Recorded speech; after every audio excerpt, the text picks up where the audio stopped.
I met my husband when I was in college. We fell in love almost immediately and have been together ever since.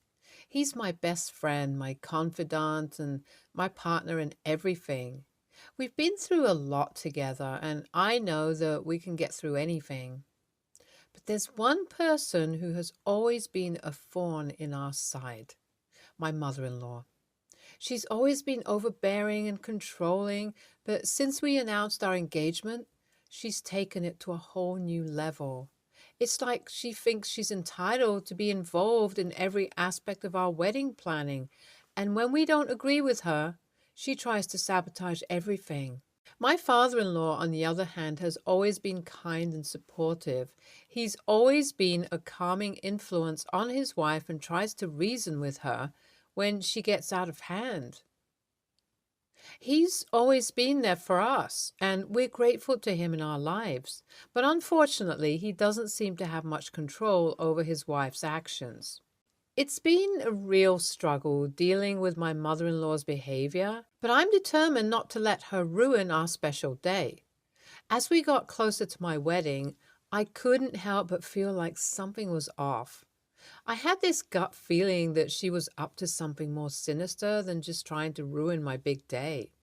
I decided to keep an even closer eye on her, and that's when I caught her red-handed. One day, I decided to pay my in-laws a surprise visit. As soon as I entered the house, I heard strange noises coming from the upstairs bedroom. Curious, I slowly made my way up the stairs and down the hallway, trying to make as little noise as possible. The closer I got to the bedroom, the louder the noises became. My heart was racing with anticipation as I pushed the door open and saw my mother-in-law in bed with another man. I was completely stunned and couldn't believe what I was seeing.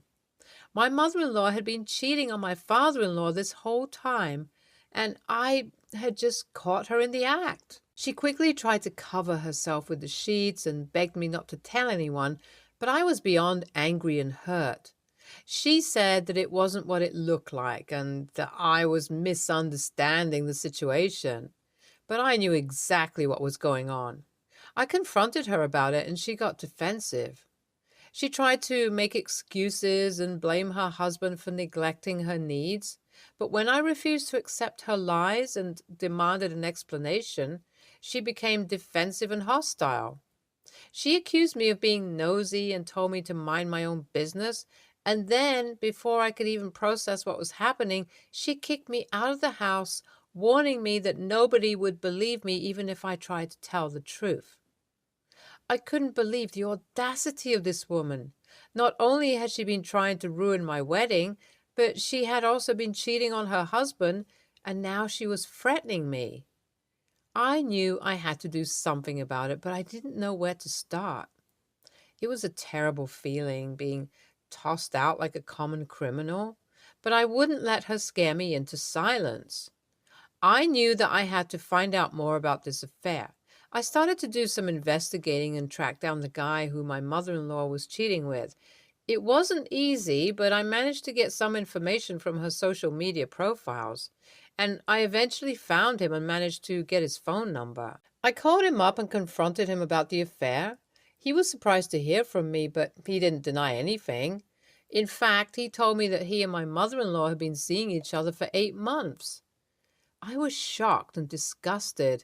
I couldn't believe that my mother-in-law would do something like this, especially for such a long time. I hung up the phone feeling angry and hurt, but at the same time I felt like I had some sort of power now that I knew the truth. I knew that my mother-in-law had been lying to everybody, and I wasn't going to let her get away with it. I was disgusted by her behavior, but I didn't let it break me. Instead, I used her deceit as fuel to get revenge.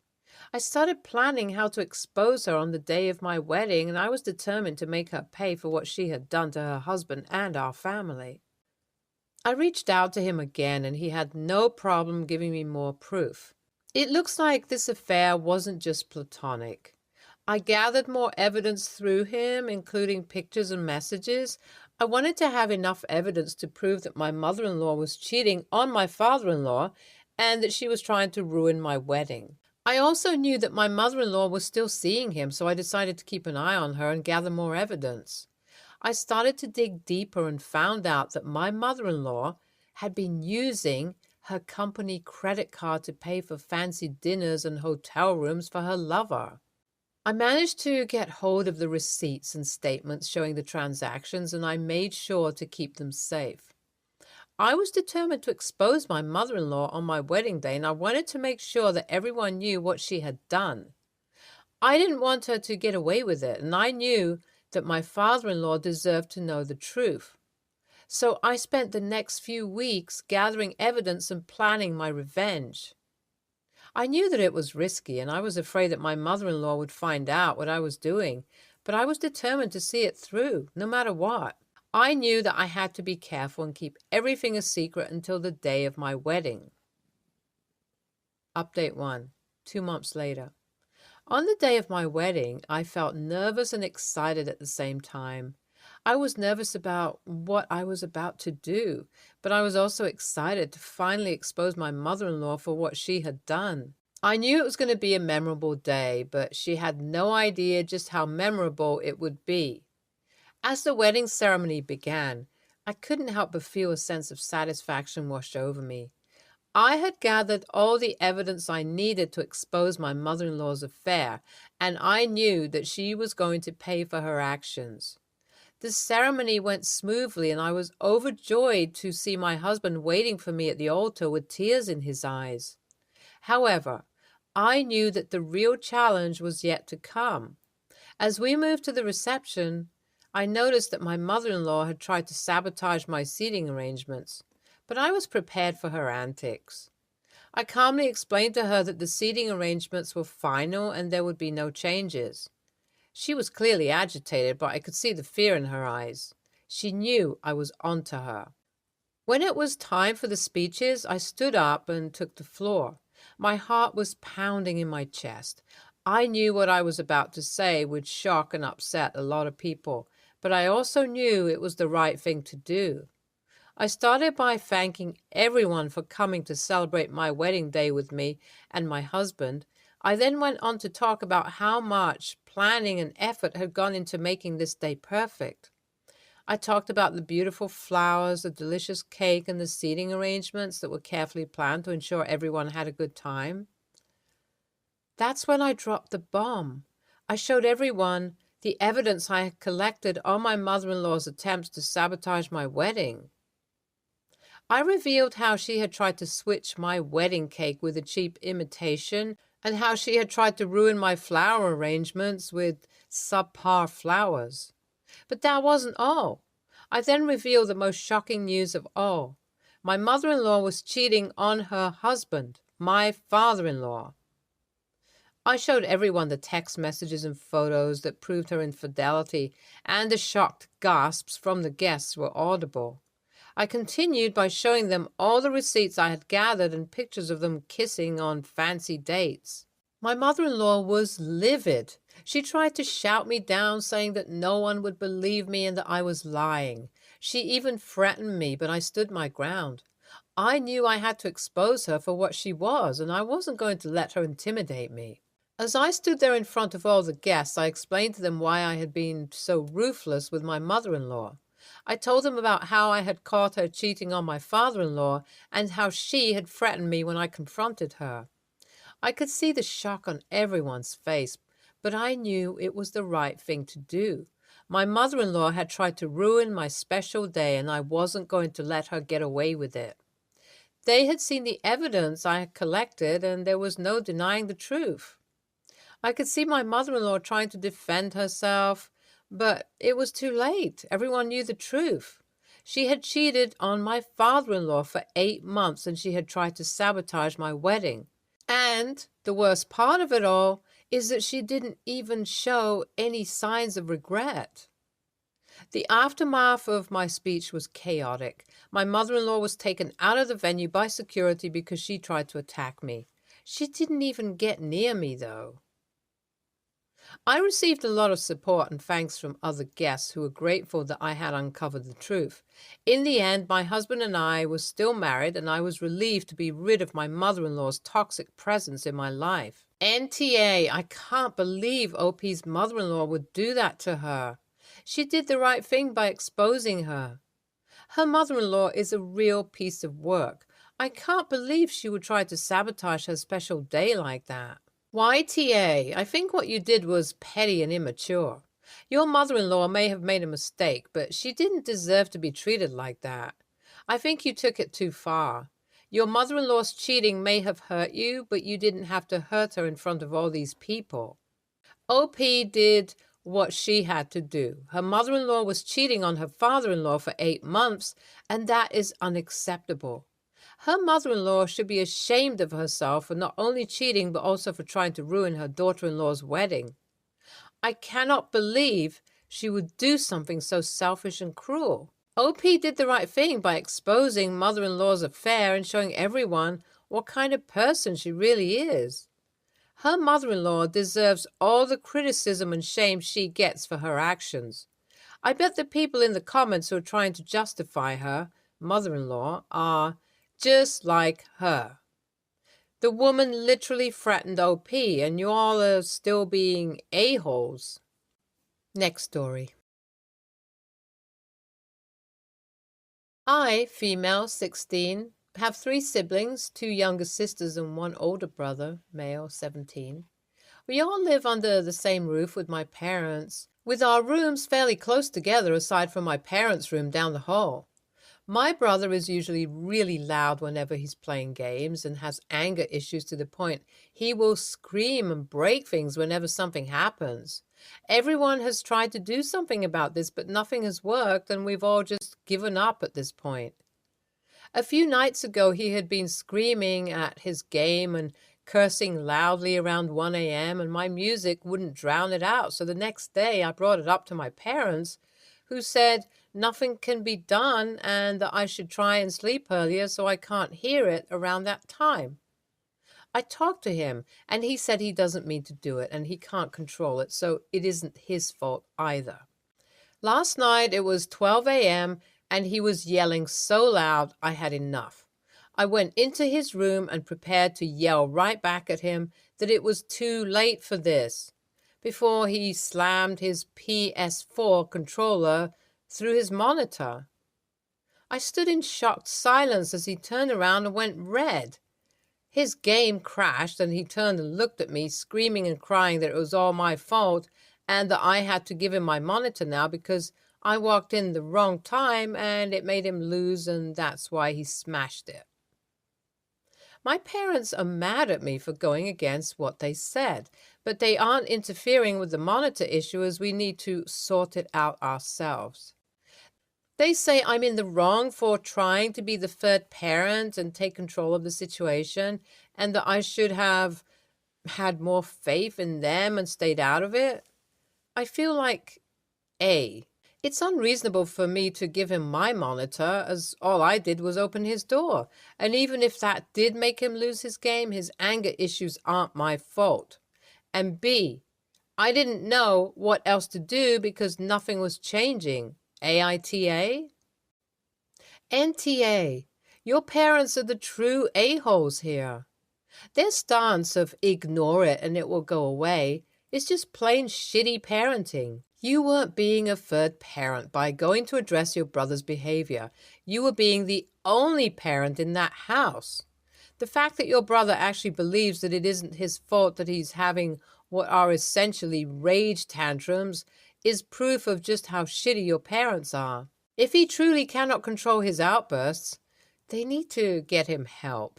Telling everyone to ignore the fact that this kid needs some sort of medical intervention is just plain child neglect on their part.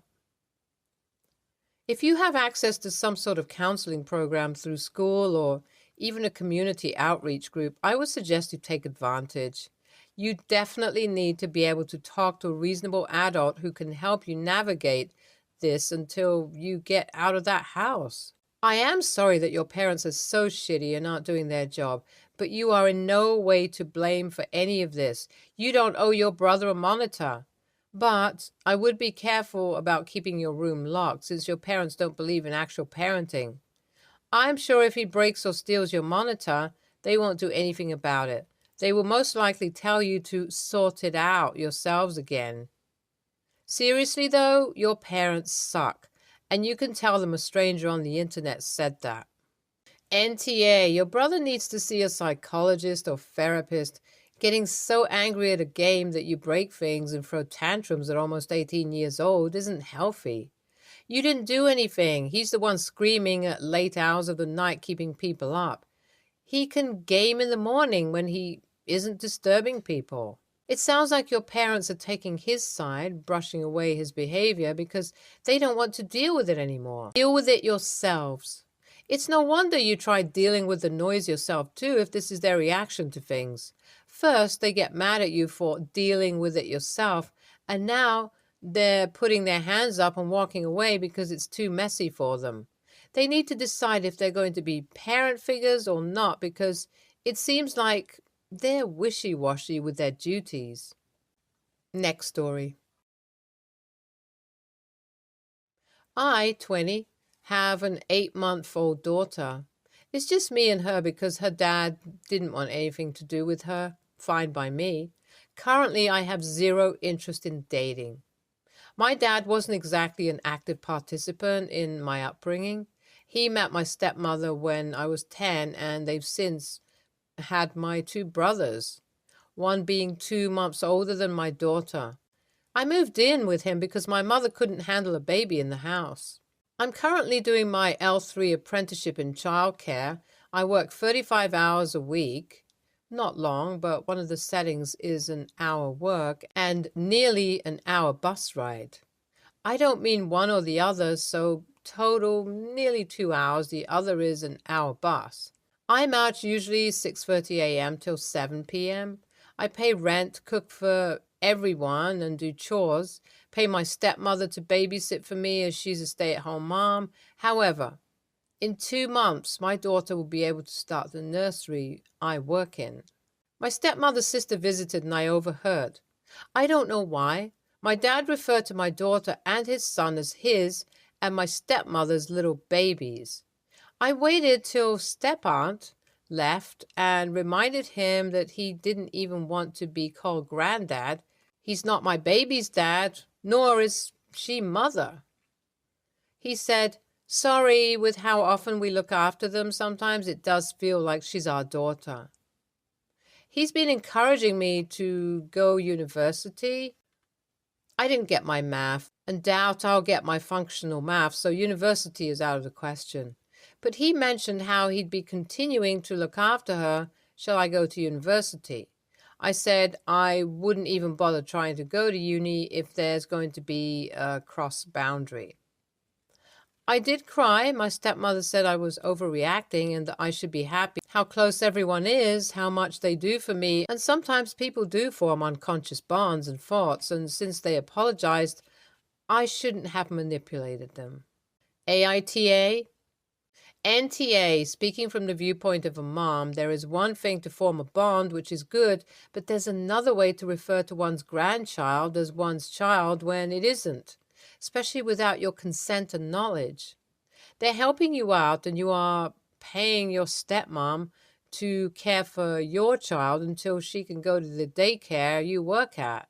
But that doesn't mean she can hog your daughter from you when you come home and want to hold your baby. She's TA for this and needs to stop right now. When your daughter can be at the daycare, try to find somewhere else to stay so this scenario is put to an end. They overstepped a boundary and then said you overreacted when you asked them to stop. That is not okay. You are NTA. You are kicking ass for having a baby at 20 and on top of that seem to have a fantastic plan to take off you too. I would also have a hard time hearing them call her their child, and I'm guessing you might even have a bit of guilt for not being with her all day. Women who have children and who want a career are screwed. and held to some weird standard about not being able to do both. Absolutely let them know that you aren't okay with them referring to your daughter, and be as respectful as you can. Stay tuned for more stories from our girl relationships.